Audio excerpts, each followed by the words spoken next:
नमस्कार, मैं आपके साथ मुरली मनोहर। आप देख रहे हैं नेशनल कवरेज। तो नेशनल कवरेज की चुनावी अड्डा में आपका स्वागत है। अभी हाल ही में आपने देखा होगा प्रतापगढ़ में अपना दल एस के राष्ट्रीय अध्यक्ष निवर्तमान केंद्रीय मंत्री अनुप्रिया पटेल जी एक चुनावी जनसभा में भारतीय जनता पार्टी के पक्ष में वोट मांगने के लिए आई थी। मंच पे खड़ा हुई और अपने भाषण की शुरुआत की कि अब कोई राजा नहीं, अब राजा ईवीएम से पैदा होता है। ईवीएम जिसको पैदा करेगा वही राजा बनेगा। साफ एकदम संकेत था राजा भैया की तरफ। अपने पूरे भाषण में जो है इसका जिक्र करती रही, नाम भले न ले लेकिन संकेत उनका राजा भैया की तरफ ही था। रघुराज प्रताप सिंह राजा भैया। रघुराज प्रताप सिंह राजा भैया ने भी एक इंटरव्यू में पलटवार करते हुए कहा कि ईवीएम से राजा नहीं सेवक पैदा होते हैं और सिर्फ 5 साल के लिए पैदा होते हैं। उसी के बाद राजा भैया ने यह भी ऐलान कर दिया कि हम मिर्जापुर में समाजवादी पार्टी के प्रत्याशी के साथ प्रचार करने के लिए जाएंगे। अनुप्रिया पटेल जी मिर्जापुर से एनडीए गठबंधन की उम्मीदवार है, उनकी महत्वपूर्ण भूमिका भी है। लेकिन कितना लाभ राजा भैया को मिर्जापुर में जाकर के समाजवादी पार्टी के पक्ष में प्रचार करने का समाजवादी पार्टी को मिलेगा? क्या होगा प्रतापगढ़ और कौशाम्बी में? राजा भैया की मुलाकात चुनाव शुरू होने से पहले गृह मंत्री अमित शाह से हुआ था और उस समय भी राजा भैया ने एक इंटरव्यू देते हुए कहा था कि सब कुछ अच्छा है, सब कुछ बेहतर है और बड़े अच्छे माहौल में हमारा जो है उनसे वार्ता हुई है। वो अलग का विषय है कि जनसत्ता पार्टी के राष्ट्रीय अध्यक्ष राजा भैया का जो है एनडीए गठबंधन से गठबंधन नहीं हो पाया। वो अकेले और चुनाव न भी लड़ने का निर्णय लिया। अपने कार्यकर्ताओं की एक बैठक बुलाई और बैठक में ये कहा कि इस बार आप सभी लोग स्वतंत्र हैं। सारे कार्यकर्ताओं का राय जाना और कहा कि आप सभी लोग स्वतंत्र हैं, आप जिसको चाहें उसको मतदान करें। उसके बाद से जिस तरह से मिर्जापुर से प्रत्याशी अनुप्रिया पटेल ने प्रतापगढ़ में आकर के अपना भाषण दिया, विवादित भाषण दिया, उसके बाद से राजा भैया का रुख जो है समाजवादी पार्टी की तरफ होते हुए नजर आने लगा। इसका कितना लाभ होगा इस पे ही चर्चा करने के लिए आज हमारे साथ जो है हमारे खास मेहमान जो है भारतीय जनता पार्टी के तूफान सिंह निकुंभ जी हैं। मैं आपका नेशनल कवरेज में बहुत बहुत स्वागत करता हूँ। बहुत बहुत धन्यवाद भाई साहब। आप लगातार जो है भारतीय जनता पार्टी का पक्ष नेशनल कवरेज पे रख रहे हैं। हमारे दूसरे जो खास मेहमान हैं वो जनपद के वरिष्ठ अधिवक्ता और कांग्रेस के जिला उपाध्यक्ष मधुसूदन त्रिपाठी जी हैं। ये भी लगातार जो है कांग्रेस की तरफ से जो है अपना पक्ष रख रहे हैं। आपका भी खूब जो है नेशनल कवरेज में स्वागत है। हमारे तीसरे जो मेहमान हैं वो समाजवादी पार्टी प्रबुद्ध वर्ग के जो है जिला अध्यक्ष गौरव पांडे जी हैं। आप भी युवा अधिवक्ता हैं और ये भी लगातार समाजवादी पार्टी का पक्ष रख रहे हैं। मैं आपका भी हार्दिक अभिनंदन स्वागत करता हूं। तो सबसे पहले मैं शुरू करता हूं मधुसूदन त्रिपाठी जी से। आपको क्या लगता है कि राजा भैया अगर अनुप्रिया पटेल के खिलाफ प्रचार करते हैं तो पूर्वांचल समेत और कौशाम्बी में इसका क्या असर होगा? देखिए, सबसे पहले तो मैं आपके चैनल के माध्यम से, इस ख्याति प्राप्त चैनल के माध्यम से सौम्य मृदुभाषी तथा आधुनिक भारत के निर्माता, पंचायती राज जैसे गरीब की जनता के हाथों में सत्ता देने के रूप में प्रधानमंत्री राजीव गांधी जी के शहादत दिवस पर मैं श्रद्धांजलि अर्पित करता हूं और ये बताना चाहूंगा आपको कि वर्तमान समय की राजनीति और इंडिया गठबंधन की जो ताकत है वो आज जनता के बीच में उभर कर सामने आई है। राजा भैया किसी परिचय के मोहताज नहीं, वह जनता के सुख दुख में अपने कर्तव्यों का निर्वहन करने के लिए तत्परता से प्रत्येक समय 24 आवर लगे रहते हैं। लेकिन सवाल यह है कि अनुप्रिया पटेल ने तो यह कहा है कि राजा जो है ईवीएम से पैदा होता है और पलटवार भी राजा भैया ने कहा है कि ईवीएम से सेवक पैदा होते हैं और 5 साल के लिए पैदा होते हैं। बिल्कुल, यह राज सत्ता नहीं है, यह मैं आपको बताना चाहूंगा कि यह राज सत्ता नहीं है, यह ईवीएम से या बैलेट पेपर से जब भी होता था तो यह सेवक पैदा किया जाता था, राजा पैदा करने की प्रथा यह लोकतंत्र नहीं देती है, हमारा संविधान नहीं देता है। तूफान जी क्या लगता है कि राजा भैया का रुख जो है इस समय बदल चुका है? वो मिर्जापुर में समाजवादी पार्टी के प्रत्याशी का प्रचार करेंगे। इसका कितना बड़ा नुकसान बीजेपी को पूर्वांचल में होने जा रहा है? पूर्वांचल की लगभग 16 सीटों पर कितना नुकसान होगा, विशेष करके कौशाम्बी, प्रतापगढ़ और मिर्जापुर में?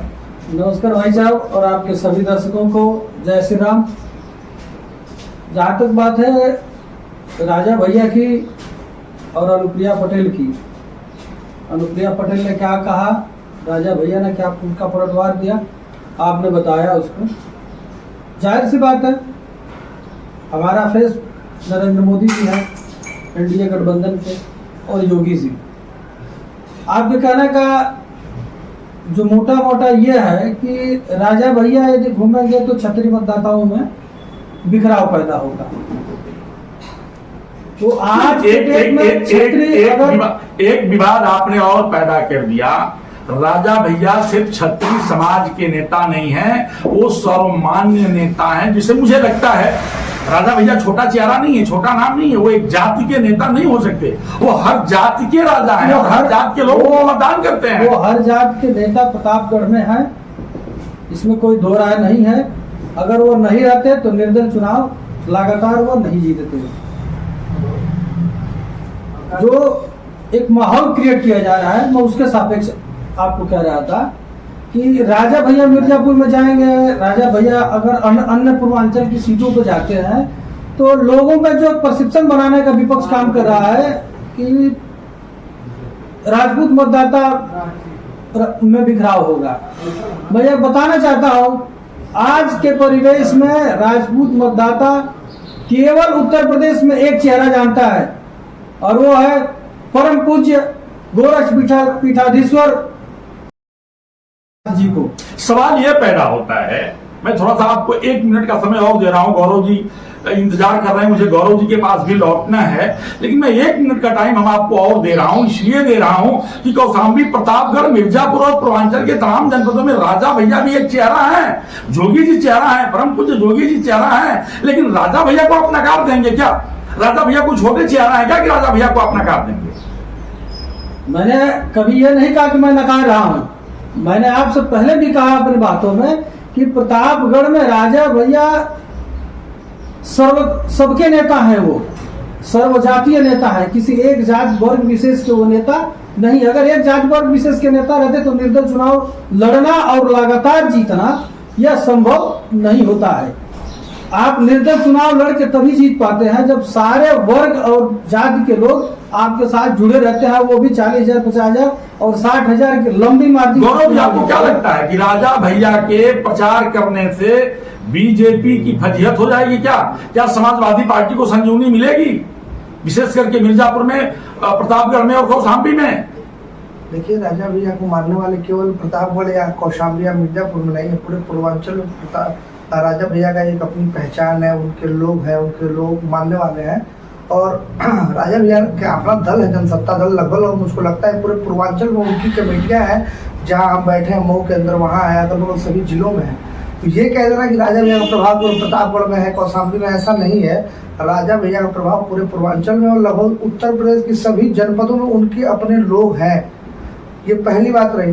दूसरी बात, अनुप्रिया पटेल जी ने बोला, अब अनुप्रिया पटेल जी भारतीय जनता पार्टी के समर्थक हैं।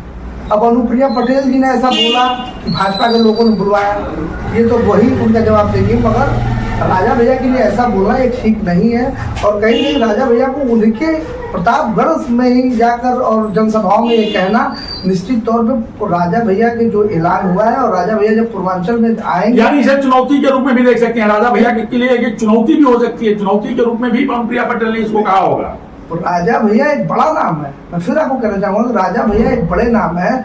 जो व्यक्ति किसी दल का मोहताज न हो, जो व्यक्ति अपने क्षेत्र में लगातार निर्दल प्रत्याशी के रूप में ऐतिहासिक चुनाव जीतता हो, जिसके सामने बीजेपी चुनाव लड़ाई हो, समाजवादी पार्टी चुनाव लड़ाई हो, बहुजन समाज पार्टी चुनाव लड़ाई हो, उसके बाद भी वो लंबे मार्जिन से वहां से एमएलए बनते हैं। इसका मतलब वो व्यक्ति लोगों के सुख में दुख में चलता है, उन लोगों के दुख दर्द को बांटता है, वो एक जन नेता है। वो लोग जनता से जुड़ के राजनीति करते हैं। मधुसूदन जी, क्या लगता है आपको कि राजा भैया की नाराजगी किसको लाभ और किसको नुकसान पहुंचा सकती है? बिल्कुल भाई साहब, जैसे तूफान जी ने कहा, हमारे भाई ने, कि हम आज के समय में क्षत्रिय समाज में वर्तमान मुख्यमंत्री योगी आदित्यनाथ को मानते हैं।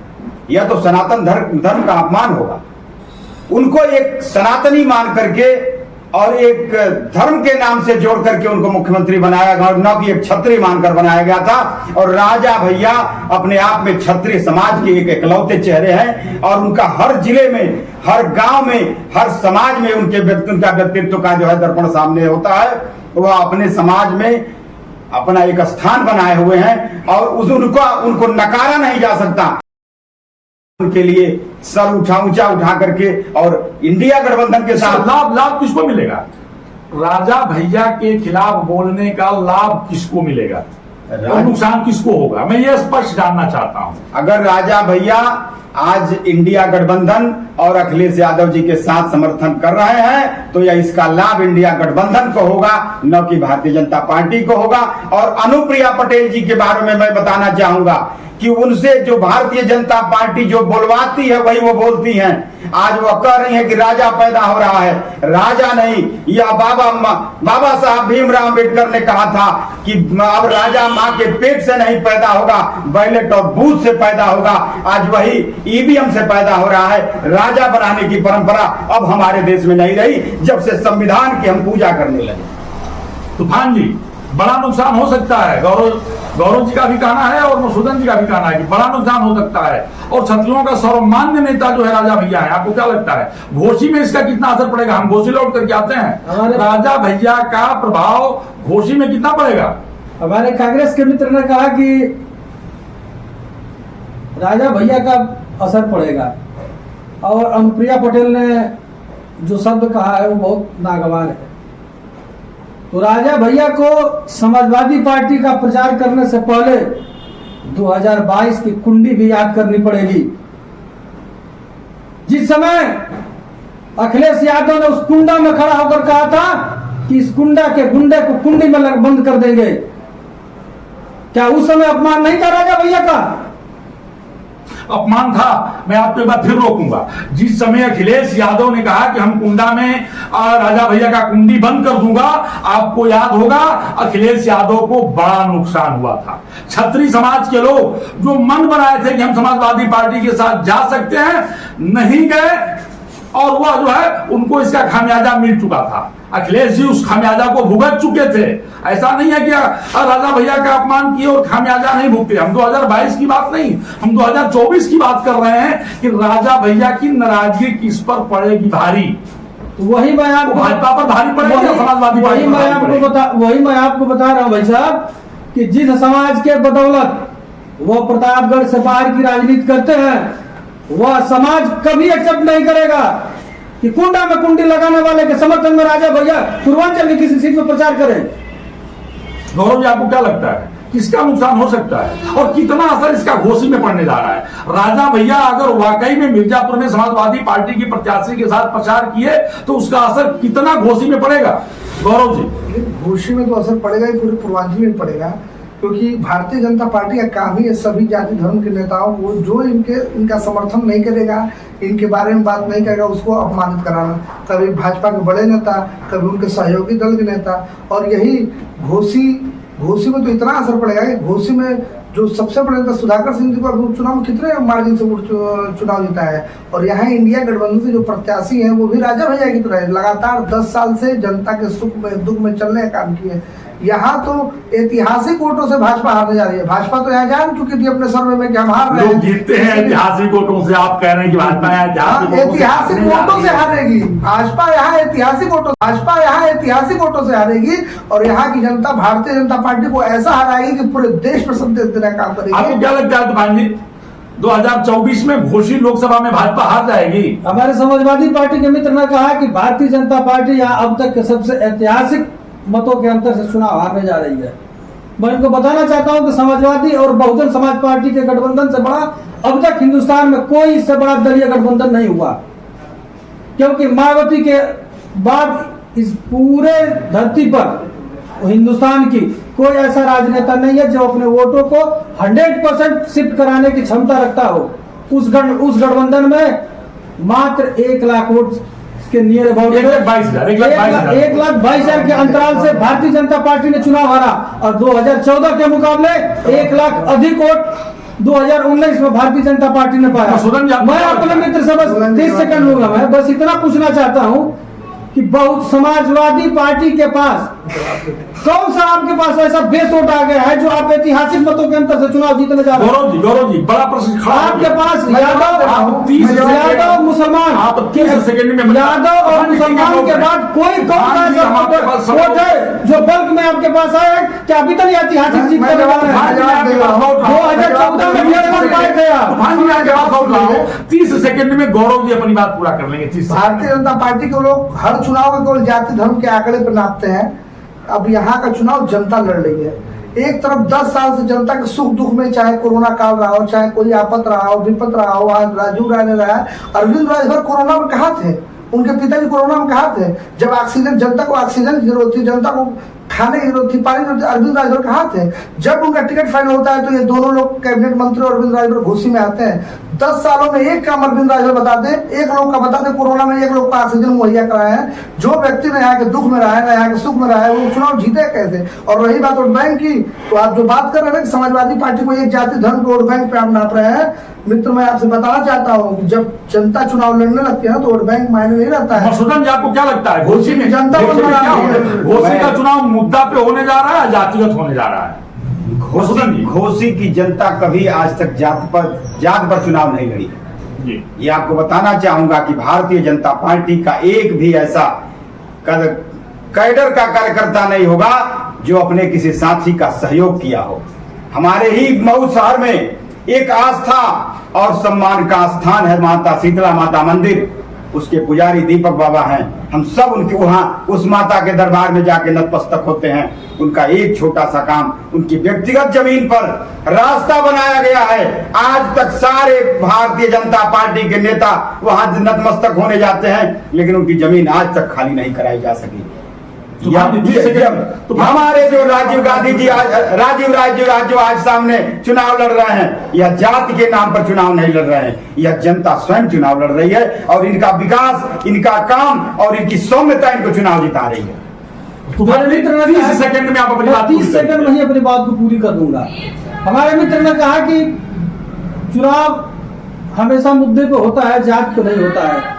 मैं आपको दावे के साथ कह रहा हूं कि पूर्वांचल का जब भी चुनाव और उत्तर प्रदेश और बिहार का चुनाव सदैव जात के आधार पर हुआ है। अगर विकास पे चुनाव होता उत्तर प्रदेश का तो 2019 में मनोज सिन्हा गाजीपुर में इतना काम करने के बाद चुनाव नहीं हारते। आप कैसे कह सकते हैं कि विकास के मुद्दे पर चुनाव होता है? जब भी चुनाव होता है वो जात के आधार पर होता है, टिकट का बंटवारा जात के आधार पर होता है, पार्टियों का गठन जात के आधार पर हुआ है। ठीक है तूफान जी आपकी बात पूरी होगी। गौरव जी आप अपनी बात 30 सेकंड में पूरा कर लीजिए, 1.5 मिनट का समय रह गया। लोकतंत्र में मैं इस बात से सहमत नहीं हूँ कि जातिगत चुनाव होते हैं। चुनाव हमेशा स्थानीय मुद्दे पर होते हैं। जनता जो चाहती है उस पर वोट करती है। खुशी की बात है 2014 में राजीव राय चुनाव हारे थे, 4थे नंबर पर रहे थे राजीव राय जी। उसके बाद भी उस व्यक्ति ने चुनाव हारने के बाद लोग क्षेत्र छोड़ देते हैं। यही अरविंद राजभर बलिया से हारे, क्षेत्र छोड़ दिए, शिवपुर बनारस से हारे, क्षेत्र छोड़ दिए, घोसी से विचारधारा को हारने के बाद क्षेत्र छोड़ देंगे। रही राजीव राय की बात, राजीव राय ने 14 में चुनाव हारने के बाद घोसी के जनता के लिए काम करके घोसी की जनता को 10 सालों में बता दिया कि वो चुनाव हारने के बाद भी क्षेत्र छोड़ के नहीं गए और जनता इसी बात से राजीव राय का समर्थन कर रही है। और सभी जातीय धर्म मिलकर ऐतिहासिक वोटों से समाजवादी पार्टी और इंडिया गठबंधन मुख्य मुद्दा आज का रहा राजा भैया को लेकर के। मैं आपको यह विश्वास दिलाना चाहता हूं कि राजा भैया के आने से और हमारे विधायक सुधाकर सिंह के आने से हमारा क्षत्रिय समाज आज हमारे साथ कदम से कदम मिलाकर चल रहा है। और भारतीय जनता पार्टी अपने सिर्फ बड़बोलेपन से उनको अपनी तरफ आकर्षित कर रही है, जबकि यह पूरी मिथ्या है। जी से सुधाकर सिंह को इसी घोषी के चुनाव में अभी 2 दिन पहले शिवपाल जी के मंच में माला में जगह नहीं मिली। वो क्षत्रिय समाज उस अपमान को भूल जाएगा। एकमात्र नेता है राजपूत समाज समाज के, ठीक है, और ठीक उनको है। माला तक में जगह नहीं यह दी जा सिर्फ रही है। राजा जो बनना चाहता है माला वही पहनना चाहता है। हमारा फिर कोई भी कार्यकर्ता राजी राजा राज बनने का है। निर्णय अगर करता राजी है। राज वह सेवक है, जनसेवक उस है, माला में क्या वह करे? सेवा बनाने का काम राजी राज करता है। सेवक है, उस माला में क्या पहनने के लिए करे? सुभाष यादव उस माला में क्या कर रहे थे? माला पहनने वाला सेवक नहीं हो सकता। माला पहनने वाला सिर्फ राजनेता अगर राजा पैदा होता सेवा है करने या भारतीय जनता पार्टी राजा बनाने का काम करता है।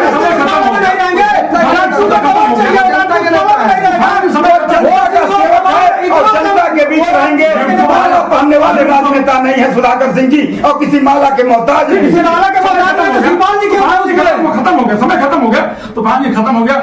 हम आपकी जानकारी के लिए बता दें कि 21 मई को कोयम्बटूर में जो है भारत के पूर्व प्रधानमंत्री राजीव गांधी जी एक चुनावी जनसभा में थे और मानव बम के द्वारा जो है उनका निधन हो गया था। भारत ने जो है एक ऐसे महापुरुष को, एक ऐसे प्रधानमंत्री को खोया था जो भारत के जो है शिल्पीकार थे, भारत को जो है विश्व गुरु बनाना चाहते थे। और भारत में पहली बार पंचायती राज लाने वाला काम भी राजीव गांधी ने किया था, नौजवानों के लिए रोजगार का काम किया था। लेकिन वो दुर्भाग्य का दिन जो है 21 मई था, उसी दिन राजीव गांधी का निधन हुआ था। आज हम अपने डिबेट के अंत में जो है अपने सभी साथियों के साथ जो है परम पूज्य राजीव गांधी जी को जो है स्मरण करते हुए उन्हें श्रद्धा सुमन समर्पित करते हुए उन्हें श्रद्धांजलि अर्पित करता हूं।